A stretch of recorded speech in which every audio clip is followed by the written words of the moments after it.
this is my default list. Right now, you have the S&P is kind of like stuck at 600 here, but I think that I've talked about this a little bit yesterday, but there is a pretty decent risk premium in the market in general right now. So it's something to be aware of. The market does seem on edge, even though the realized vols have not been very high. I think that this makes sense, right?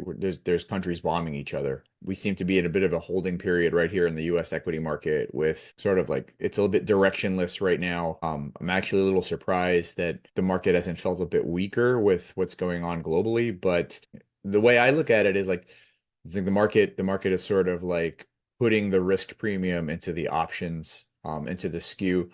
And of course in oil. And actually this is like you can see USO, this is a pretty crazy value, but you're getting a 1 month vol here in USO. So first of all, as a reminder, your vol is very high.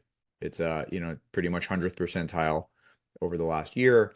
And then your steepness is very low. What does that mean? Is that you have a very inverted or descending term structure, which is what you would expect a descending term structure when your vol is very high. But you can actually see here in the values, if I sort this, actually, you know what I'm going to do? I'm just going to sort it by steepness. And USO has a steepness of about 66%. And we look at the vols here and we can see that the 1 month vol is 64, the 6 month vol is 42. So you're getting massive risk premium in the fronts right now. And of course, you had oil rally 10% in less than 2 weeks. So a pretty substantial move.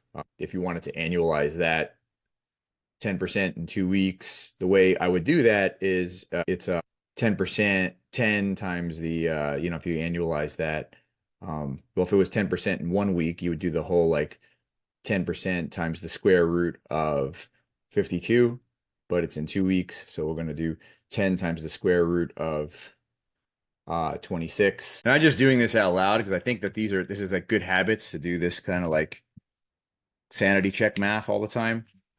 That's a 51 vol move, right? So you move up 10% in 2 weeks. That's a 51 vol move. And we can see that we've got a 64 vol in the front month. We have a 42 vol in the 6 month. So it kind of checks out. It's like it's been kind of a little crazy, but definitely a risk premium in that 1 month implied vol.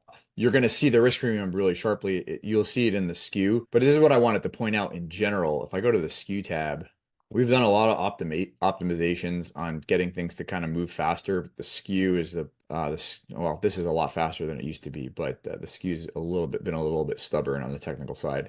You can see in the risk reversals here the QQQ risk reversal, IWM. I mean, you're talking about the major indices here, and then you got, SPY down here. These risk reversals are all, this is in a 90-day. The risk reversals are all pretty jacked up, 90th percentiles. And you can see it's mostly driven by the puts, right? Like, yeah, the calls are a little low, but like some of these are kind of middle of the road. I'm ignoring this. VNQ is real estate, so I'm guessing this is not a particularly liquid option. But you can see it's mostly being driven by the put side. This risk reversal is being mostly driven by the put side.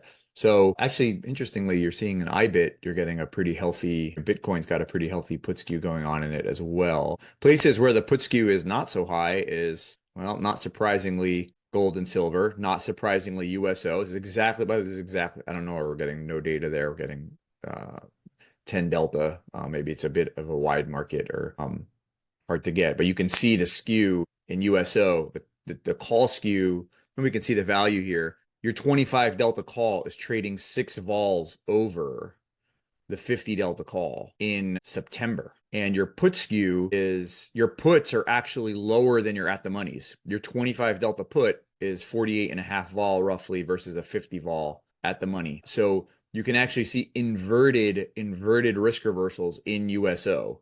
It's very unusual for it typically. This is not crazy. Whenever you have some major conflicts going on in the Middle East, you will get sort of this inverted skew. So you can see that the places where the puts are cheap, I mean, it's kind of hard to find a cheap put. I mean, XRT is the retail ETF. The retail ETF, here you have a somewhat subdued put skew. So, it's around middle of the range where, you're getting really high put skew in all these other names. But you can see for the most part, things that are very liquid are having a high put skew right now. So this is where the risk premium is being sort of baked into the market, as well as the vols. Because I said we're not really moving. If we go to the real vol tab, you're going to see a lot of probably a high VRP in.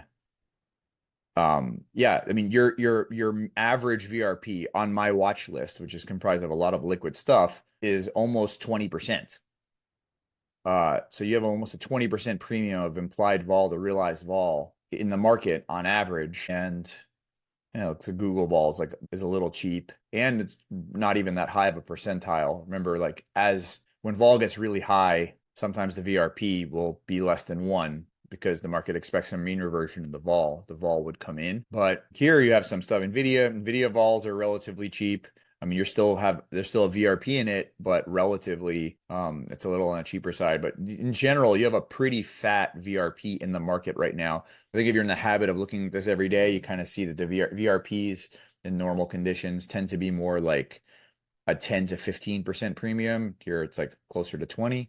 But this is kind of like the stuff that I end up looking at to get a sense of the marketplace. Oil, really interesting. You have a really fat VRP and a really high realized vol. I mean, the market is just basically daring you to sell vol in it, and if I wanted to sell vol and oil, I'd probably be inclined to sell it on the put side. But then remember, they're discounting the put skew significantly. It's even lower than the at the money vol. So, one thing you could do there if you wanted to sell vol in USO is you could sell put spreads so that you basically sell the at the money, or you sell a downside put and then you buy a further downside put. So you're kind of a little bit immune to the skew effect, and you're just selling option premium there. But remember, if this stuff dies down, the whole like meme of nothing ever happens, if all this dies down, you would expect that USO would retrace back down 10%, maybe less than 10% if they keep a geopolitical premium in the barrel. So you'd expect it to kind of your most likely scenarios that would probably go back down if you're like in the nothing ever happens camp. So anyway, this is just kind of